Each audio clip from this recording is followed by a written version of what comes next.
السلام عليكم ورحمة الله وبركاته. أهلا بكم في قناتكم الكورة مع ياسين.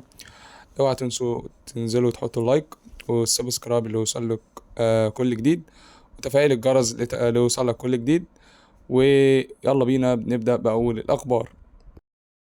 خالد الغندور يكشف إصابة لاعب الزمالك قبل السفر لخوض السوبر الإفريقي وضم البديل.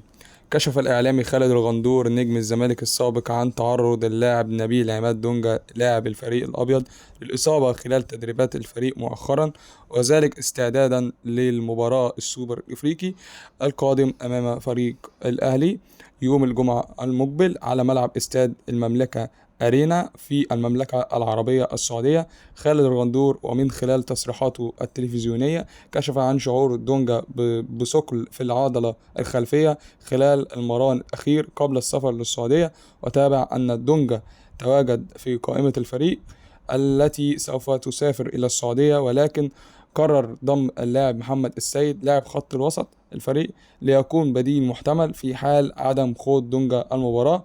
وكان الزمالك قد أعلن قائمة المباراة وجاءت كالآتي: حراسة المرمى محمد صبحي، محمد عواد، محمود الشناوي. خط الدفاع عمر جابر، حمزة المسلوسي، محمود حمدي الونش، حسام عبد المجيد، مصطفى الزناري، أحمد محمود، محمد حمدي، محمود بن تايك. خط الوسط نبيل عماد دونجا، زياد كمال، محمد شحاتة، محمد السيد، عبد الله السعيد، ناصر ماهر، محمود عبد الرازق شيكابالا، مصطفى شلبي، احمد مصطفى زيزو، كونراد ميشاليك. خط الهجوم سيف جزيري، عمر فرج، حسام اشرف، وناصر منسي. كيف ردت نيرة الأحمر على تصريحات اللاعب السابق للنادي الأهلي أحمد بلال؟ فتحت الإعلامية نيرة الأحمر عضو مجلس إدارة نادي الزمالك على تصريحات أحمد بلال لاعب الأهلي السابق قبل مباراة السوبر الأفريقي، حيث يواجه الزمالك فريق النادي الأهلي يوم الجمعة على استاد المملكة في المملكة العربية السعودية.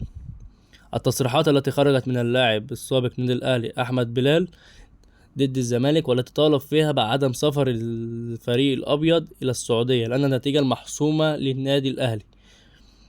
وأكد أن أحمد بلال في تصريحاته أن الزمالك لن يأتي بكرة في العارضة.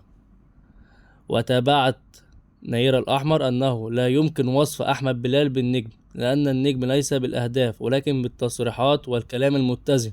وواصلت نيرة الأحمر وطلبت من أحمد بلال أن يظل في فريقه ولا يتحدث عن نادي الزمالك، وقالت له: أنت مين علشان تقول الزمالك يسافر ولا ما يسافرش؟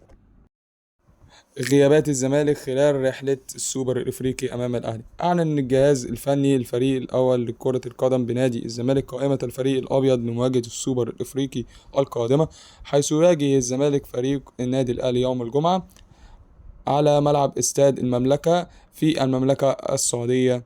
ووفقا لقائمة الزمالك التي سوف تسافر للسعودية، فإن الغيابات كالآتي: أحمد فتوح، وأحمد مجدي، وسامسون إيكينولا، وسيد عبد الله نيمار، وسيدي النضاي، والحارس عمر عبد العزيز، إلى جانب استبعاد كل من أحمد عبد الرحيم إيشو، ومحمد عاطف، وحسن أبو المعاطي. كيف علق أيمن حفني على تواجده في مران الزمالك لدعم الفريق الأبيض قبل السوبر الإفريقي، حيث تواجد أيمن حفني في المران الأخير لنادي الزمالك قبل السفر إلى المملكة العربية السعودية لمواجهة النادي الأهلي في السوبر الأفريقي. وكتب أيمن حفني من خلال حسابه على مواقع التواصل الاجتماعي: تواجدت اليوم بمقر نادينا الحبيب لدعم زملائي، أتمنى التوفيق لنادي الزمالك في مباراة السوبر أمام النادي الأهلي، وواثق في قدراتكم على إسعادنا باللقب بإذن الله. موقف الزمالك من عبد الله السعيد. علم مجلس إدارة نادي الزمالك يبحث ويدرس تجديد عقد عبد الله السعيد لاعب الفريق الأول الكرة بالنادي، لاعب الذي انتقل إلى نادي الزمالك في شهر يناير الماضي، وبعقد لمدة موسم ونصف ينتهي بنهاية الموسم القادم الذي سيبدأ بعد أسابيع. مجلس الإدارة الزمالك يبحث تجديد تعاقد اللاعب لمدة موسم آخر، غير الموسم القادم في ظل المستوى الجيد الذي يظهر به مع الفريق منذ التعاقد معه. وبعد العودة من السعودية وخوض مباراة السوبر الأفريقي سيتم عرض الأمر على اللاعب الذي يبلغ من العمر 39 عام، وتبقى رغبة اللاعب هي الحاسمة وقتها هل سيجدد مع الفريق أم يكتفي بالفترة التي قضاها في الملاعب ويعلن اعتزاله كرة القدم. اللجنة الأولمبية ترد على حقيقة طلب الزمالك الموافقة على سفر فتوح. علق حسين السمري المدير التنفيذي للجنة الأولمبية على ما يتردد بشأن طلب الزمالك من اللجنة الأولمبية الموافقة على مشاركة أحمد فتوح في السوبر الأفريقي. وعبر تصريحاته الصحفية أكد أن الزمالك لم يطلب هذا الطلب من اللجنة ولم يقوم بإدراج اسم فتوح في قائمة السفر إلى السعودية. وأكد السمري أن هذا الأمر ليس من اختصاصاته اللجنة وكل ما تردد في هذا الشأن غير صحيح. مصدر من داخل الزمالك أكد أن حتى الآن أحمد فتوح سيكون خارج قائمة الفريق التي سوف تخوض مباراة السوبر الأفريقي. حتى ولو سافر اللاعب مع البعثة إلى السعودية سيكون من باب الدعم النفسي اللاعب ولكن دون أن يتواجد في القائمة التي سوف تخوض المباراة. ويحاكم أحمد فتوح حاليا في قضية القتل الخاطئ الشهيرة. سوف تكون الجلسة القادمة يوم 22 أكتوبر المقبل عقب إخلاء سبيله. جوميز يدرس تغيير مركز صفقة الفريق الجديدة.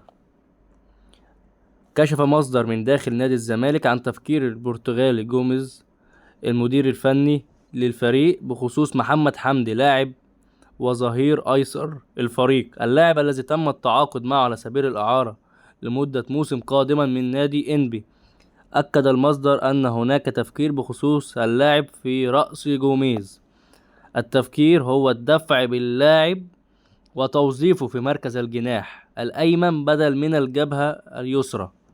اللاعب من الأساس يجيد اللعب في مركز الظهير الأيسر والجناح الأيسر، إلا أنه وعندما شاهده في التدريبات يدرس الدفع به في مركز الجناح الأيمن. هذا الأمر قد يكون على مدار الموسم وليس المقصود به مباراة القمة أمام النادي الأهلي، ولكنه تفكير في رأس جوميز بخصوص اللاعب المعار من نادي إنبي. أحمد سالم يكشف مخاوف الزمالك من حكم مباراة السوبر الإفريقي. كشف الإعلامي أحمد سالم المتحدث الرسمي لنادي الزمالك عن وجود مخاوف لإدارة النادي من الحكم الليبي معتز الشلماني حكم مباراة السوبر الإفريقي المقبل، حيث يواجه الفريق نادي الزمالك يواجه فريق النادي الأهلي يوم الجمعة على استاد المملكة في المملكة العربية السعودية.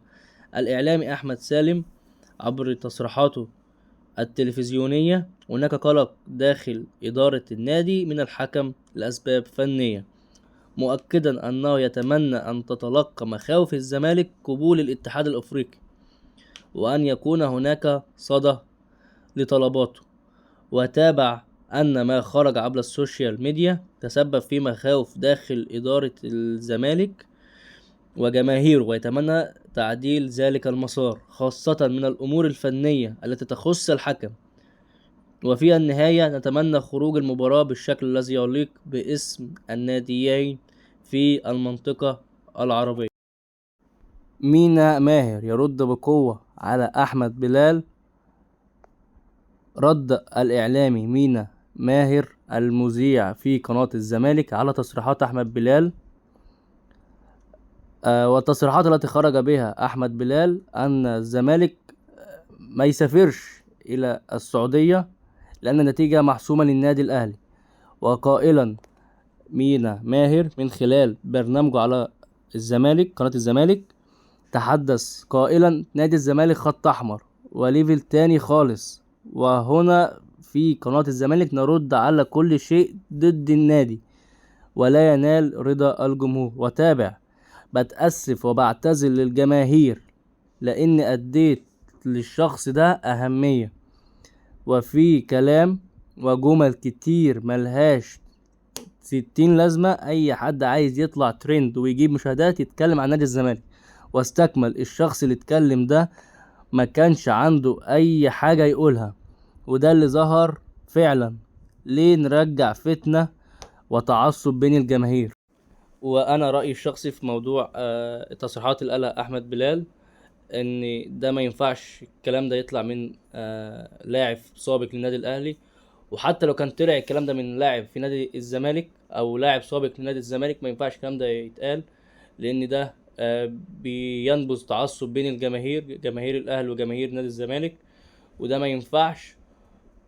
ده لو احنا كنا بنطالب ان احنا نشوف الاستاد القاهرة او اي استاد داخل مصر كامل العدد في لجماهير الاهلي وجماهير الزمالك في مباراة كأس او اي مباراة نهائية، الكلام ده بيرجعنا 100 خطوة لورا، وعمرنا ما هنشوف جماهير الاهلي ولا جماهير الزمالك كامل العدد في داخل مصر.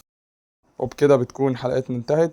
أحب أشكر صديقي العزيز علاء على وجوده في الحلقة النهاردة، وأشكركم على حسن الاستماع، ولنا عودة، والسلام عليكم ورحمة الله وبركاته.